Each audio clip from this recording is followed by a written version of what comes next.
날마다 솟는 샘물과 함께하는 오늘의 큐티 시간입니다. 8월 2일 화요일, 오늘의 말씀은 마태복음 22장 15절에서 22절 말씀입니다. 이에 바리새인들이 가서 어떻게 하면 예수를 말의 올무에 걸리게 할까 상의하고 자기 제자들을 헤롯 당원들과 함께 예수께 보내어 말하되, 선생님이여, 우리가 아노니 당신은 참되시고 진리로 하나님의 도를 가르치시며 아무도 꺼리는 일이 없으시니 이는 사람을 외모로 보지 아니하심이니이다. 그러면 당신의 생각에는 어떠한지 우리에게 이르소서. 가이사에게 세금을 바치는 것이 옳으니까 옳지 아니하니까. 예수께서 그들의 악함을 아시고 외식하는 자들아, 어찌하여 나를 시험하느냐? 세금 낼 돈을 내게 보이라. 하시니 데나리온 하나를 가져왔거늘 이 형상과 이 글이 누구의 것이냐? 가이사의 것이니이다. 그런즉 가이사의 것은 가이사에게, 하나님의 것은 하나님께 바치라. 그들이 이 말씀을 듣고 놀랍게 여겨 예수를 떠나가니라. 새로운 아침입니다. 호크마 엘로힘, 하나님은 지혜로운 분이십니다. 마태복음 21장과 22장의 주제는 성전과 성전의 대결입니다. 참 성전이신 예수님은 어린 나귀를 타시고 옛 성전에 입성하셨습니다. 거룩한 성전이신 예수님은 가시적 성전의 부정함을 깨끗하게 하시고 병자를 고치시며 찬양받으셨습니다. 참 성전의 주인이신 예수님께서 하나님의 임재를 드러내시자 예루살렘 성전의 일꾼인 종교 지도자들은 이에 대립합니다. 이에 예수님은 포도원과 두 아들 이야기, 포도원 주인과 농부들 이야기, 혼인잔치와 초청받은 사람들 이야기를 비유로 말씀하시며 그들의 회개를 촉구하십니다. 그러나 오늘 본문의 바리새인들을 시작으로 내일 본문에는 사두개인들, 그리고 목요일 본문에는 율법사까지 옛 성전의 일꾼들은 참 성전의 주인이신 예수님을 노골적으로 거부하고 대항하는 모습을 드러내고 있습니다. 본문의 바리새인들은 직접 모습을 드러내지 않은 채 예수님을 올무에 걸리게 할 못된 계략을 꾸밉니다. 그런 그들에게 예수님은 하늘의 지혜로 놀라운 답변을 말씀하십니다. 가이사의 것은 가이사에게, 하나님의 것은 하나님께 바치라고 말입니다. 생각하면 생각할수록 참으로 놀라운 지혜의 말씀이 아닐 수 없습니다. 오늘 우리도 본문 말씀을 통해 예수님의 지혜로 세상의 시험에 승리하는 성도가 될 수 있길 간절히 소망합니다. 본문 15절은 이해라는 말로 시작합니다. 이는 본문이 앞에 기록된 예수님의 비유들과 연결되었다는 것을 의미합니다. 앞서 마태복음 21장 45절을 보면 대제사장들과 바리새인들은 예수님의 비유가 자신들을 가리켜 말씀하는 것임을 알았다고 합니다. 만약 저들이 진짜 하나님의 성전 일꾼이었다면 대답만 하고 행함이 없는 첫째 이야기와 종과 아들을 죽인 농부들 이야기, 그리고 청함을 거절하고 예복을 입지 않은 사람 이야기를 듣고 분명 회개의 열매를 나타내었을 것입니다. 그런데 그들은 예수님께서 직접 입으로 말씀하시는 비유를 듣고도 분노와 속임의 열매를 드러내므로 자기 자신이 거짓 성전의 일꾼임을 나타낸 것입니다. 바리새인들은 자기 제자들을 헤롯 당원들과 함께 예수께 보냈습니다. 바리새인과 헤롯 당원은 평소 정치적으로 색이 달랐습니다. 바리새인은 분리주의자들입니다. 그들은 자신이 율법을 경건하게 지키기 위해 구별된 사람들이라고 스스로 생각했습니다. 반면 헤롯 당원은 로마의 정치 권력에 빌붙어서 자신의 욕심을 채워가는 세속적인 집단이었습니다. 그런데 그들은 예수님을 함정에 빠뜨리기 위해 하나가 된 것입니다. 당시 갈릴리 지역의 분봉왕은 헤롯 안티파스였는데 그는 그래도 헤롯 왕과 사마리아 여인 사이에서 출생한 이스라엘 지역 사람이라고 할 수 있기에 그에게 세금을 바치는 것은 크게 문제가 되지 않았습니다. 하지만 예루살렘은 달랐습니다.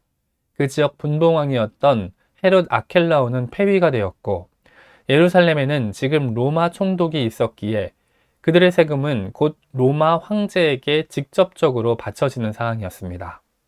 따라서 이런 상황에 바리새인들은 간교한 꾀를 내어 예수님을 함정에 넣고자 했습니다.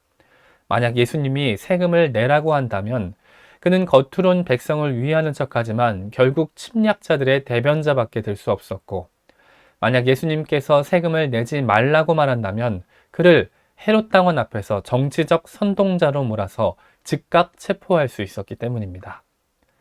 바리새인들은 자기 제자들을 시켜 교묘한 말로 예수님을 칭찬하게 합니다. 그들은 예수님을 선생님이라고 부르며 당신은 참되시며 진리로 하나님의 도를 가르치시며 아무도 꺼리는 일이 없으시니 이는 사람을 외모로 보지 아니하심이니이다 라고 표현합니다. 그리고 갑작스럽게 올무를 놓습니다. 가이사에게 세금을 바치는 것이 옳으니이까 옳지 아니하니이까. 마치 겉은 꿀을 잔뜩 발랐지만 속은 독이 가득한 사과처럼 그들은 여러 사람 앞에서 예수님을 높이 세워놓고는 슬며시 잔인하게 올무를 던진 것입니다. 그러자 18절을 보면 예수님께서는 그들의 악함을 아시고 이렇게 말씀하십니다. 외식하는 자들아 어찌하여 나를 시험하느냐 라고 말입니다. 예수님께서는 단번에 그들의 중심과 그들이 말하는 내용의 요지를 파악하신 것입니다. 그리고 예수님께서는 세겜 낼 돈을 보이라고 하십니다. 그들은 황제의 형상이 새겨진 데나리온 하나를 가져와서 보입니다. 이에 예수님은 말씀하십니다. 이 형상과 이 글이 누구의 것이냐? 당시 이스라엘이 사용하던 데나리온은 로마의 황제의 옆모습이 그려진 은화였습니다. 로마의 초대 황제인 아우구스투스가 그려진 데나리온과 예수님 당시 티베리우스 황제가 그려진 데나리온은 조금씩 다르긴 했지만 분명한 것은 로마 황제의 얼굴과 더불어 그들의 이름이 신성하다는 글이 기록되어 있다는 것입니다. 그래서 바리새인의 제자들은 깊이 생각하지 않고 당연하게 대답합니다. 가이사의 것입니다. 그러자 예수님은 이렇게 말씀하십니다. 가이사의 것은 가이사에게, 하나님의 것은 하나님께 바치라고 말입니다. 우리가 잘 알다시피 가이사의 것을 가이사에게, 하나님의 것을 하나님께 바치라는 말씀은 다의적인 의미를 가집니다. 이 말씀은 첫째, 로마에 바치는 세금을 옹호하는 말로 해석됩니다. 이 말을 문자적으로 해석하면 가이사의 형상과 글이 있는 모든 것은 가이사의 것이기에 로마 황제인 가이사에게 세금을 바치는 것이 당연하다는 뜻이 됩니다. 그런데 이 말씀은 동시에 로마 세금을 거부하는 말로도 해석됩니다. 유대인 중엔 인간이 하나님의 형상임을 모르는 사람이 거의 없었습니다. 또 데나리온에 쓰인 글 역시 로마 황제의 이름이 신성한 신적 이름임을 기록하고 있습니다.